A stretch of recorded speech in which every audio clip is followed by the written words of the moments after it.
I'm speaking from the perspective of a Christian minister, Christian pastor. For 29 years, I was an ordained minister in the United Methodist Church. In 1984, a member of the congregation I was serving came out to me as a gay man. I had known Adam for 3 years. His sexuality was not something I really thought anything about.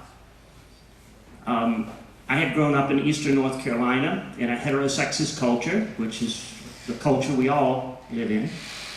I had been taught that homosexuality was some kind of disorder, perversion, sin, something that was immoral.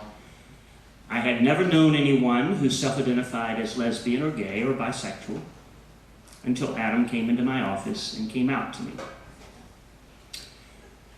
Before he came into my office, if someone had asked me to simply, intellectualize about homosexuality, I would have said, well, I really don't understand it, but I don't think it's normal, I don't think it's natural, I think it's some kind of disorder or perversion.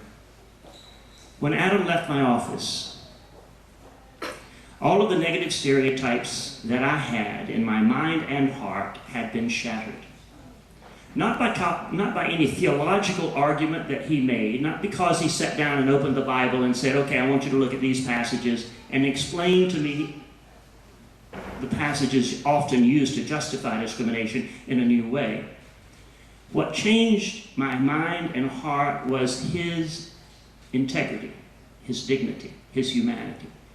The man I had known for 3 years, who was a leader in the church, a leader in the community, a gentle, kind, and generous man, a person who had great integrity, was the man that destroyed the stereotypes for me. And he changed my ministry, and he changed my life because of his humanity. I had to sort of explore, okay, so why is it that the church teaches what it does? Why is it that the Christian religion has this negative attitude about same-gender loving people? And so I had to do some study. First thing, the claim is the Bible says homosexuality is a sin. My degree, I have 2 degrees, degree in biblical studies from the University of North Carolina at Chapel Hill, and then a divinity school degree from Duke University. So the Bible has always been important to me, and so I studied and I learned that there is no legitimate use of the Bible to condemn same-gender loving relationships. There is none. There are references to same-gender sexual behavior that are in context of idolatry and violence, and those behaviors are condemned because of the violence and the idolatry, not because they are loving, committed relationships. There actually are no descriptions of loving, committed relationships in the Bible, unless you want to talk about Jonathan and David and Ruth and Naomi. So the Bible just cannot be used that way.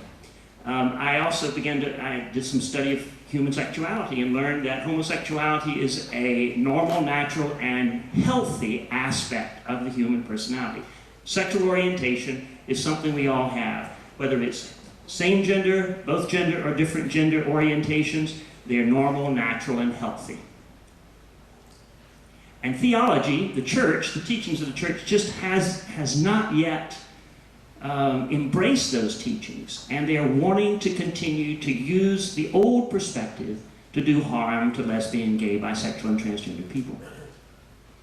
What I learned is the root of this prejudice against lesbian, gay, bisexual, and transgender people can be found in church history. In the early years of the church's existence, in the first 200, 300, 400 years, the leaders of the church were influenced by Greek philosophies that looked at the physical world as evil and corrupt and the spiritual world as good. It saw reality divided in 2 parts, a dualistic perception on reality.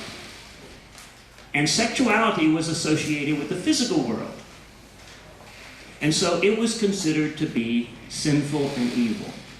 Augustine, one of the early teachers in the 4th century, said that sexual desire is the foulest of all human wickednesses. Now that's pretty bad. That's writing it off pretty bad.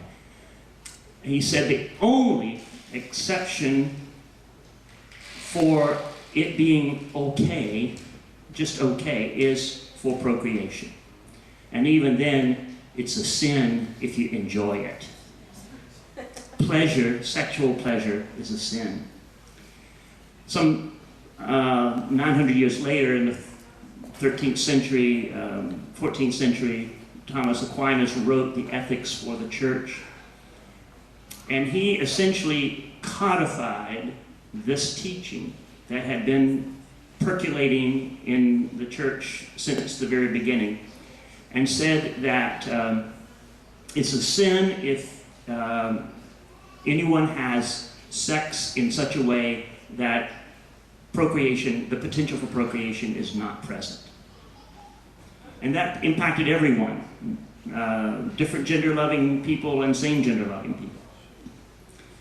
But it classified same gender-loving people as by their nature to be sinful and heretical and outcast. Incidentally, you know, there is a big controversy over contraceptives right now.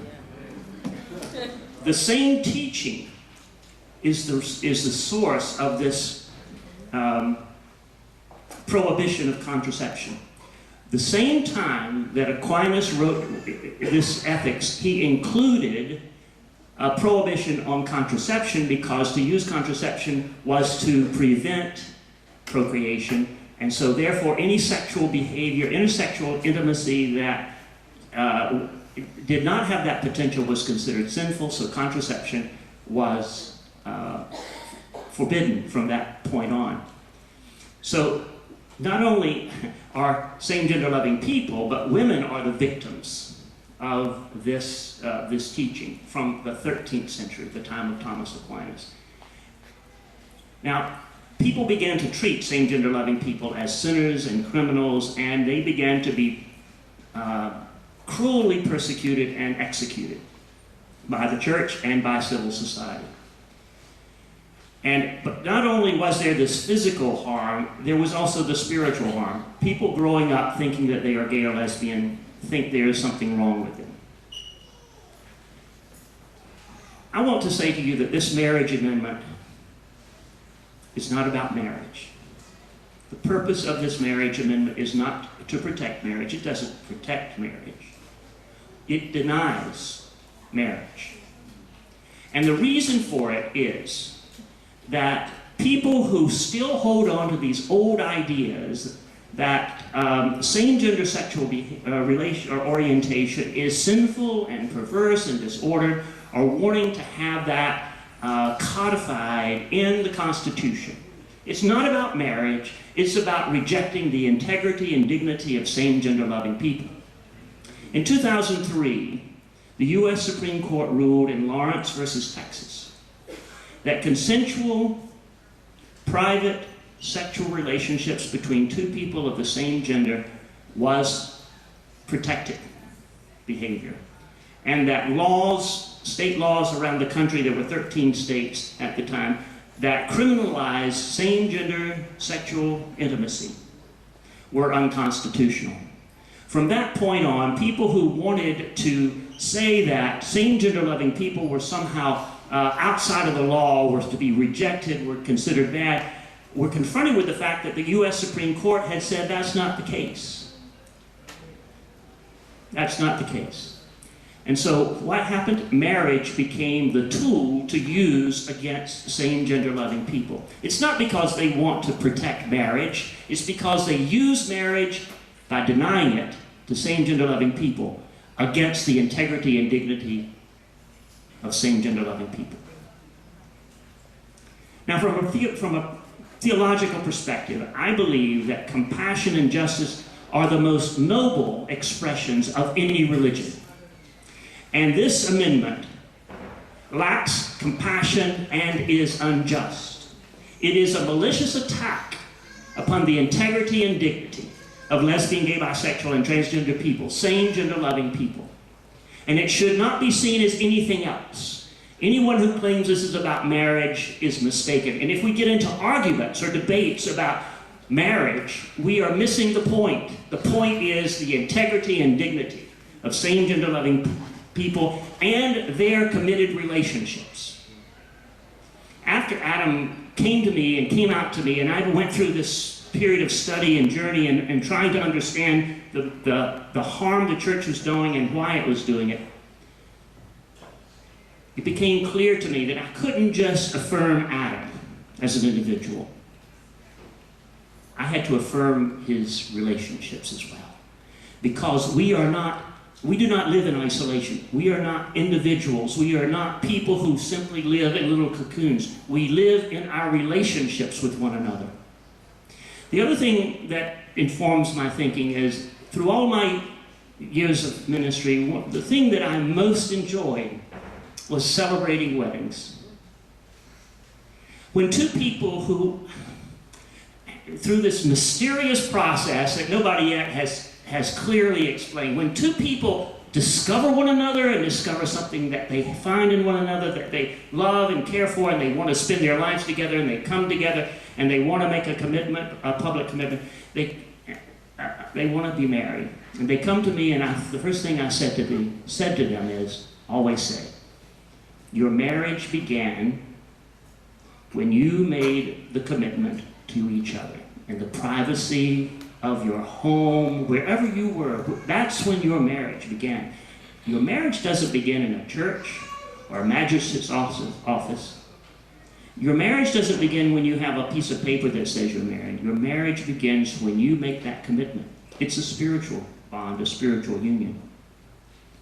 It's God's presence in your relationship. That's when the marriage began. But from a legal perspective, marriage, these kinds of relationships, a married relationship must be protected, must be given legal protections. And that's why we have legal marriage. Whatever the Bible, whatever people say or claim the Bible says about marriage is irrelevant when we come to the Constitution of North Carolina. We do not put religious teachings into the Constitution. It is wrong for religious arguments to be used to justify discriminating against a particular part of the people of our state, our sisters and brothers, based on religious teachings. It's inappropriate.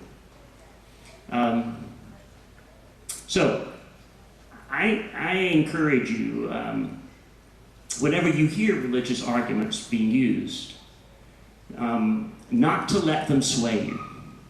Don't get caught up trying to argue Bible. You'll never win. People who, I'll tell you this one story and then I'll close. But back in the late 80s, a woman came to me and said, Jimmy, I'm concerned about all the stuff you're saying about supporting and affirming gay people, because my Bible says it's bad. And she sat down with me and we went through about an hour of looking at the Bible and all. And I tried my best to explain to her that there's nothing in the Bible really that justifies her position. She said, I call her Mary. Mary said, well, I don't know about all this stuff you've been saying, but I know what my Bible says, and I just cannot accept your support of gay people. In 2004, I was involved in creating an organization called the Religious Coalition for Marriage Equality in North Carolina. And it was our intention to keep the legislature from passing the same legislation that we're now facing. This is 2004. This was just after Massachusetts had provided marriage equality. And we had a rally in downtown Raleigh at the legislature. And Mary, the woman who had come to my office, came up to me. This was like 15 years later. Came up to me and said, Jimmy, I just want you to know I'm here. And I said, Mary, why are you here? It's wonderful to see you. I'm surprised. And she said, well, you remember that time we talked about the Bible? I said, I sure do. She said, well, I want you to see Jerry and Tom over there. She said, they moved next door to me. And when I was sick, they cut my grass, trimmed my bushes, they brought me food, they would take me grocery shopping. She said, you know, I still don't know about all that Bible stuff, but I know I love them. And I want them. I want them to be protected and respected. I want them to be happy. It's the humanity, the integrity and dignity that each of us has that is the greatest power to bring about change than anything else. No theological arguments, no arguments about Bible. All of those can be disarmed in the face of your integrity and your dignity.